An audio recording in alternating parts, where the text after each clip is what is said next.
یہ ایک آواز تھی جس نے پورے ملک کے عوام کی ترجمانی کی ہے۔ قاضی صاحب آپ کے منہ بسم اللہ الرحمن الرحیم نحمدہ ونصلی ونسلم علی رسولہ الکریم۔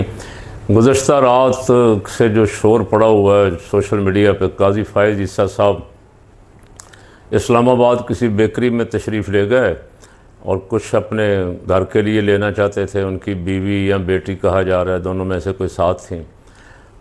جو بندہ آگے سرو کرنے والا تھا ملازم بیکری کا، اس نے قاضی صاحب کو پہچان لیا اور کنفرمیشن کے لیے پوچھا کہ آپ فائز عیسیٰ ہیں، بلکہ اس نے کہا آپ عیسیٰ فائز ہیں۔ ایک دفعہ تو قاضی صاحب نہیں بولے، دوسری دفعہ پھر اس نے پوچھا کہ آپ عیسیٰ فائز ہیں، تو شاید پاس کھڑی ان کی بیوی یا بیٹی نے جواب دیا کہ ہاں، تو اس نے کہا تم پہ لعنت ہو۔ اس وقت سے لے کے اب تک یہ سارا ہنگامہ مچا ہوا ہے۔ پتہ نہیں وہ بندہ کہتے مبینہ طور پہ غائب ہے یا کہیں ادھر ادھر ہوا ہے یا پکڑ لیا گیا ہے۔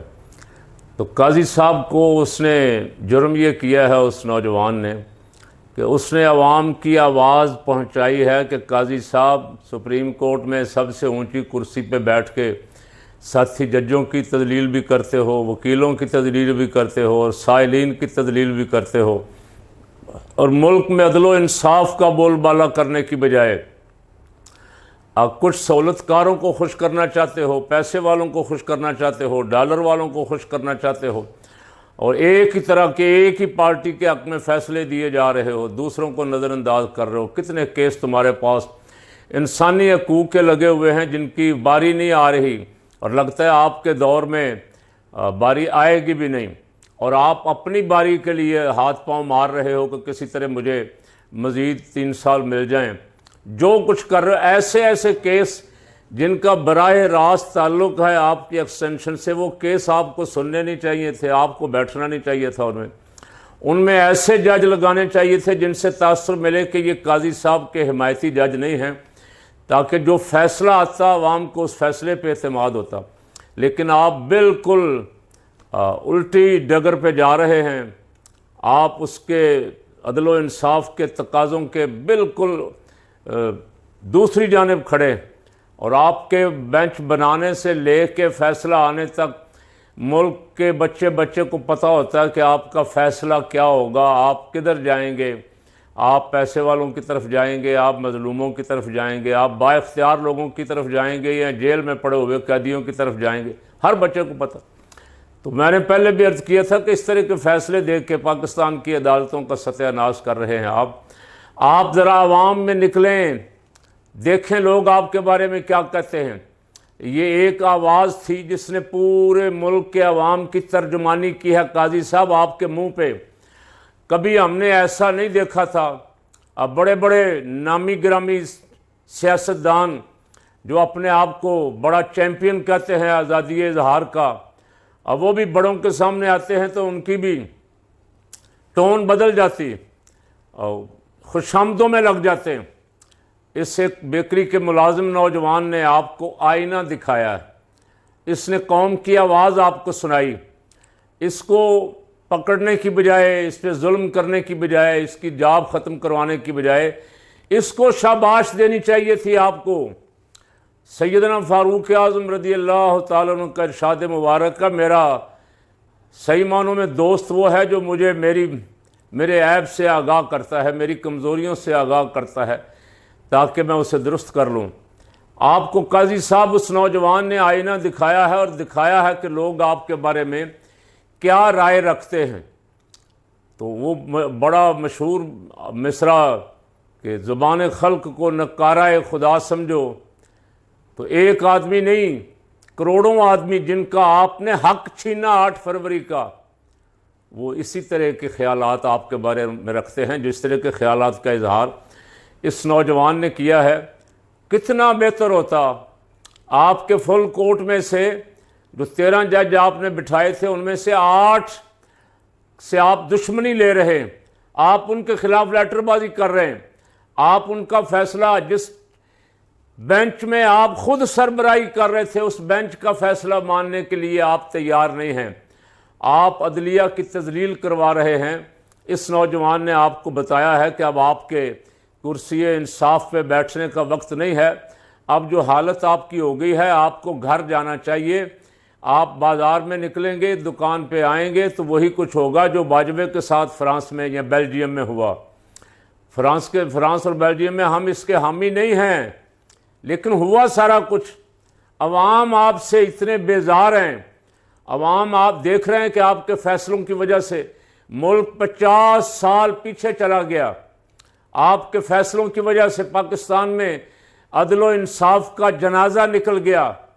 قاضی صاحب، یہ انتقام قدرت بھی اسے کہتے ہیں۔ آپ نے عمر عطا بندیال جب چیف جسٹس تھا تو آپ کی ماں پہ، آپ فقیر بڑی ذمہ داری سے کہہ رہا ہے، آپ کی ماں پہ باہر جلوس آیا سپریم کورٹ کے باہر، جس میں مریم نواز اور فضل الرحمان صاحب تھے، اس وقت وہ پی ڈی ایم میں تھے، اور وہاں آ کے انہوں نے جو نعرے بازی کی، اور اس کی ویڈیو موجود ہے، سن لیں کبھی کبھی تاکہ آپ کو یاد آ جائے کہ آپ نے اپنے پیش رو اپنے چیف کے ساتھ کیا سلوک کروایا تھا۔ اس کا انتقام آپ سے قدرت لے رہی۔ جو آپ نے کروایا تھا وہ صلہ تو آپ کو دنیا میں بھی اس کا ملے گا، آخرت میں تو خیر ملے گا۔ آپ اگر اپنی اداؤں پہ غور فرما لیں تو آپ کے دن تو اب آپ کی مدت ملازمت ختم ہونے کے دن تھوڑے سے رہ گئے ہیں۔ آپ ایکسٹینشن کی بجائے اگر چھٹی لے کے گھر چلے جاتے تو کچھ نہ کچھ، شاید 100 میں سے 1%، 2، 3، 4 کچھ عزت بچ جاتی۔ آپ اب جتنے دن رہیں گے اپنی عزت خراب کریں گے قاضی صاحب۔ آپ کے رویے، آپ کے فیصلے سے نظر آ رہا ہے کہ آپ تصادم چاہتے ہیں، آپ جنگ چاہتے ہیں، آپ سپریم کورٹ کے فیصلوں پہ عمل درآمد نہیں ہو رہے، الیکشن کمیشن کو آپ کی تھپکی ہے۔ دوسرا مسئلہ رات سے چل رہا ہے۔ پنجاب کی وزیر اعلیٰ محترمہ مریم نواز صاحبہ نے فیصل آباد میں کسی تقریب میں خطاب کرتے ہوئے علی امین گنڈا پور کو للکارا ہے۔ علی امین گنڈا پور کو کہا ہے کہ ہمارے آپ لشکر کشی کرنے آئیں گے پنجاب میں، آپ زبردستی آئیں گے پنجاب میں، اور آپ دہشت گردی پھیلانے آئیں گے تو ہمارا صوبہ بڑا پرامن ہے، ہم مریم ایسا نہیں ہونے دے گی، اور آپ زومانی جملے میرے لیے بولیں گے تو وہ کوئی کسی عورت کے لیے بولیں تو وہ کیا خیال کرے گی، کیا سوچے گی۔ اور مجمع، پتہ نہیں مجمع تو نہیں دکھایا انہوں نے، جو جہاں میں نے دیکھا ہے تالیوں کی آواز آ رہی ہے، اور وہ ہمیں پتہ ہے تالیاں مارنے والے جو بٹھائے ہوتے ہیں۔ کسی محترمہ کسی عام مجمع میں جائیں، سیاستدان اتنے ڈرپوک نہیں ہوتے جو جلسوں سے ڈر جائیں۔ علی امین گنڈا پور نے اعلان کیا کہ میں پھر آ رہا ہوں، تو خواجہ آصف نے جو الفاظ بولے وہ ذرا آپ نکال کے سن لیں۔ کسی پاکستانی وزیر دفاع کو، وزیر داخلہ کو، کسی ذمہ داری پہ کسی وزیر اعلیٰ کو یہ الفاظ زیب دیتے ہیں؟ کون ہوتا ہے روکنے والا ہمارے خیبر پختونخوا کے بھائیوں کو؟ جب چاہیں لاہور آئیں، جب چاہیں اسلام آباد آئیں، ہم جب چاہیں جائیں، پشاور جائیں، دیگر علاقوں میں جائیں، جہاں ہمارا جی چاہتا ہے ہم جائیں۔ روکنے والا کون ہوتا ہے؟ بلوچ بھائی آئیں، سندھی آئیں، ہم سندھ میں جائیں، ہم بلوچستان میں جائیں، ہم کشمیر میں جائیں، ہم گلگت بلتستان میں جائیں، جہاں چاہے جائیں، ہمارا ملک ہے۔ علی امین گنڈا پور اس ملک کا باسی، اس کے پاس پاکستان کا شناختی کارڈ بھی ہے، پاسپورٹ بھی ہے۔ آپ اسے کون ہوتی ہیں پنجاب میں آنے سے روکنے والی؟ پنجاب آپ کسی کے آباء و اجداد کی جاگیر تو نہیں ہے، اسے آنے کا اتنا ہی حق ہے جتنا آپ کو وہاں جانے کا۔ آپ جب جی چاہے آپ جائیں وہاں، آپ بھی خیبر پختونخوا تشریف لے جائیں۔ ابھی تک میں نے نہیں سنا کہ آپ کے خلاف کوئی پرچہ انہوں نے کاٹا ہو خیبر پختونخوا کی حکومت نے، یا آپ کے کسی وزیر کے خلاف یا وفاقی وزیر کے خلاف، لیکن آپ کی حکومت نے بے شرمی کی آخری حدیں بھی پار کر دی۔ آپ کی حکومت پنجاب میں داخلے پہ، جلسے میں آنے پہ ان کے خلاف ایف آئی آر کاٹ رہی، پرچے کاٹ رہی۔ پہلے اسلام آباد جلسے میں آتے ہوئے بھی آپ نے دھمکیاں دیں کہ گرفتاری ہو سکتی ہے، پھر پنجاب میں آتے ہوئے دھمکیاں بھی دیں، پرچہ بھی کاٹا۔ تو آپ اپنی اداؤں پہ ذرا غور فرمائیں کہ کیا پاکستان کو متحد رکھنے والی ادائیں ہیں آپ کی؟ آپ کے کام پاکستان کو جوڑنے والے ہیں یا توڑنے والے ہیں؟ اگر جوڑنے والے ہیں تو ہم آپ کی تقریر کو ویلکم کہیں گے، اور اگر آپ کے اقدامات، آپ کے کام پاکستان توڑنے والے ہیں تو ان کی مذمت کریں گے۔ کسی صورت بھی برداشت نہیں کریں گے کہ کوئی صوبے والا دوسرے صوبے پہ پابندی لگائے۔ اور سیاسی کارکنوں کے ساتھ آنے کو خواجہ آصف نے بھی کہا، رانا ثناء اللہ نے بھی کہا، اور آپ بھی فرما رہی ہیں لشکر کشی ہے۔ آپ کو 1000 دفعہ خیال آنا چاہیے یہ لفظ بولتے ہوئے، سیاسی کارکن اپنا جمہوری حق استعمال کرتے ہیں، یہ لشکر کشی نہیں اس کو کہتے۔ آپ نے دہشت گردی میں اور جمہوریت میں فرق ختم کر دیا۔ آپ نے سیاستدانوں کے خلاف دہشت گردی کے پرچے کر کے جیلوں میں بند کیا ہوا ہے، سال ہو گیا ہے۔ 75 سالہ خاتون کو بند کیا ہوا ہے، 70 سال سے اوپر کے بزرگوں کو بند کیا ہوا ہے۔ کوئی فرد جرم ان کے خلاف آپ کے پاس نہیں ہے۔ اگر وہ مطالبہ کرتے ہیں، ان کا لیڈر مطالبہ کرتا ہے کہ سی سی ٹی وی فوٹیج لاؤ اور جوڈیشل کمیشن بناؤ، انکوائری کرواؤ، تو اس کی طرف بھی نہیں آتے۔ ایک ہی رٹ آپ نے لگائی ہے، دہشت گردی لشکر کشی، دہشت گردی لشکر کشی۔ کیا آپ نے یہ سوچ لیا ہے کہ آپ نے سدا اقتدار میں رہنا ہے؟